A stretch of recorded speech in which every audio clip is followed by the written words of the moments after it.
Minggu lalu kita sudah belajar mengenai pemerintahan Jepang di Indonesia ya anak-anak. Dampak positif kekalahan Jepang bagi bangsa Indonesia, yaitu kita persiapkan bangsa Indonesia sebenarnya telah dimulainya sejak Jepang masih berkuasa di Indonesia. Jadi meskipun demikian, persiapan tersebut hanyalah taktik dari Jepang untuk memperoleh dukungan dari bangsa Indonesia. Tetapi hal tersebut sebenarnya juga sudah memudahkan para tokoh bangsa Indonesia dalam mempersiapkan kemerdekaan. Ibu mau tanya, minggu lalu kan kita sudah belajar mengenai masa pemerintahan di Jepang di Indonesia. Ibu mau tanya, pada tanggal 7 September 1944 Kaiso berpidato. Salah satunya menjanjikan apa? Siapa yang masih ingat materinya? Menjanjikan apa? Salah satunya menjanjikan kemerdekaan kepada Indonesia di kemudian hari. Janji tersebut dikenal dengan janji Kaiso. Ya, baik, terima kasih ya Bu Sina. Jadi salah satu yang diberikan oleh janji Kaiso berpidato, salah satunya adalah dia menjanjikan kemerdekaan bagi bangsa Indonesia. Yang ibu mau tanya pertanyaan yang kedua lagi. Pada tanggal 28 Mei 1945 dilangsungkan upacara keresmian apa? Siapa yang tahu? Ya, silakan berdiri. Apa? Menjanjikan apa? Masih ingat? BPUPKI. Ya, jadi dilangsungkannya upacara peresmian BPUPKI. Siapa yang tahu BPUPKI itu apa? Masih ingat? Masih ingat apa? Barang usaha persiapan kemerdekaan Indonesia. Iya, benar. Terima kasih. Tepuk tangan dulu ya. Jadi BPUPKI itu adalah Badan Persiapan Usaha Persiapan Kemerdekaan. Jadi itu salah satu ya upacara peresmian BPUPKI. Kemudian ibu mau tanya lagi, siapa yang masih ingat? Sebagai gantinya, pemerintah pendidikan Jepang membentuk Dokuritsu Junbi atau yang dikenal dengan apa? Siapa yang masih ingat? Ya, silakan mana? Panitia persiapan kemerdekaan Indonesia yang dibentuk 22 Maret. Iya, jadi di Dokuritsu Junbi itu adalah nama lainnya, itu kita kenal dengan PPKI atau Panitia Persiapan Kemerdekaan Indonesia. Jadi tujuan pembelajaran dari materi ini adalah yang pertama itu peserta didik dapat merekonstruksi urutan peristiwa proklamasi, kemudian menyimpulkan makna proklamasi bagi kehidupan sosial, budaya, dan ekonomi, politik, dan pendidikan bagi bangsa Indonesia. Materi proklamasi merupakan apa?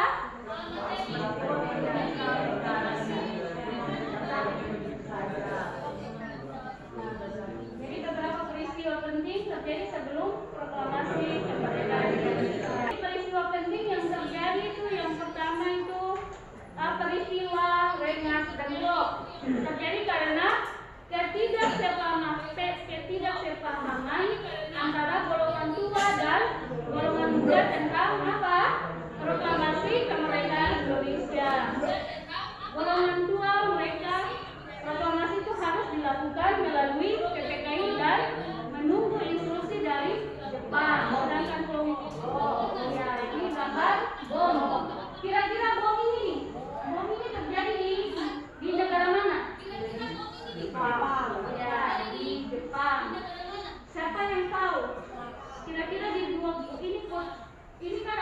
menggambar bom. Berarti otomatis ada dua tempat yang bom yang dijatuhkan. Siapa yang tahu? Bom yang pertama itu dijatuhkan di salah satu kota di Jepang.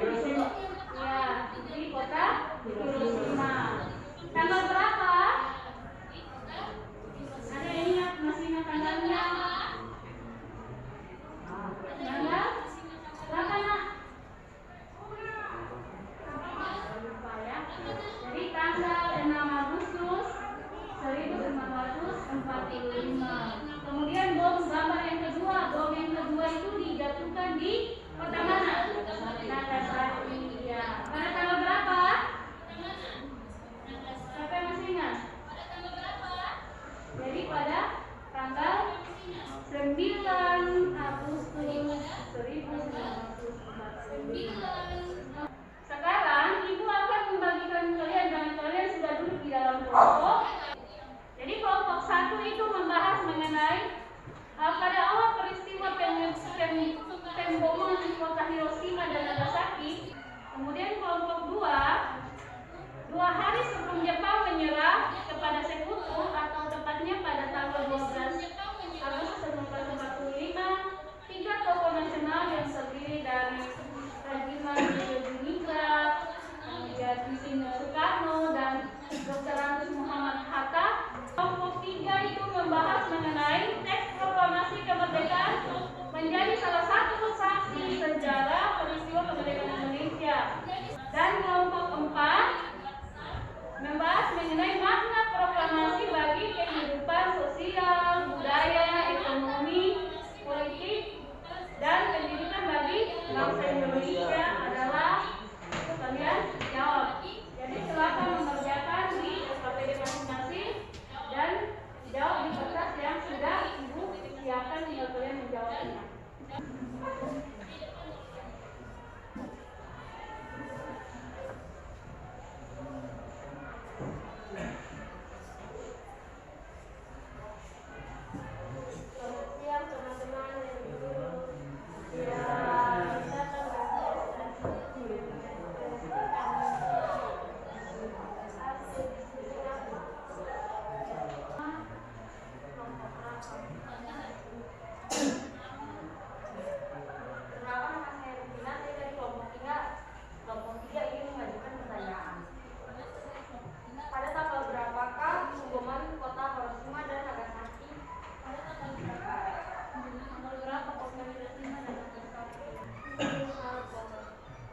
Pada tanggal 7 Desember 1900 jatuhnya bom pertama di Desember tanggal 9. Bom kedua di kota Nagasaki pada tanggal 9 Agustus 1945. Akhirnya Jepang mengakhiri kalah kepada Sekutu pada tanggal 15 Agustus 1945. Baik, sudah puas dengan jawaban dari kelompok 1. Baik. Pertanyaan lagi, kalau tidak ada kita berikan untuk kelompok 1. Selanjutnya kelompok 2. Selamat siang, dan kami dari kelompok 2 ingin mempresentasikan hasil kerja kami.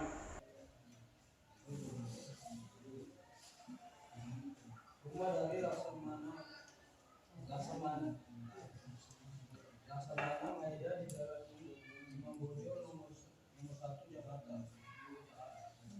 Mana sudah buat? Ada pertanyaan lagi? Ada? Kalau tidak ada, kita berikan aplaus untuk kelompok 2 yang kelompok 3.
memahami materi atau semua sudah memahami materi?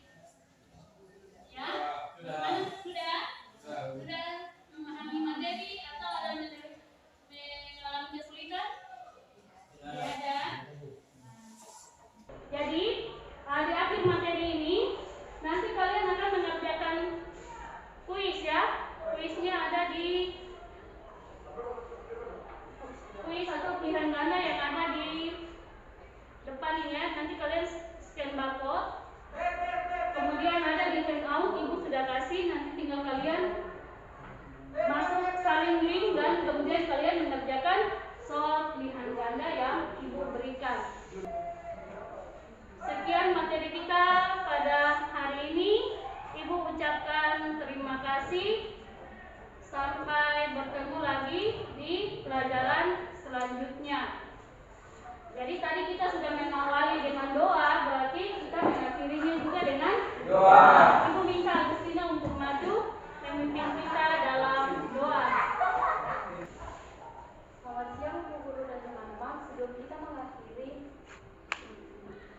pertemuan kita pada siang hari ini, marilah kita berdoa dengan doa. Doa yang saya bawakan menurut agama saya yaitu Katolik. Mohon disesuaikan. Doa mulai. Ya Tuhan, kami telah bersama sekali dengan Tuhan kerana Engkau memberkati kami dari siang ini hingga pulang. Ya Tuhan, kerana Engkau memberkati kami. Haleluya. Amin.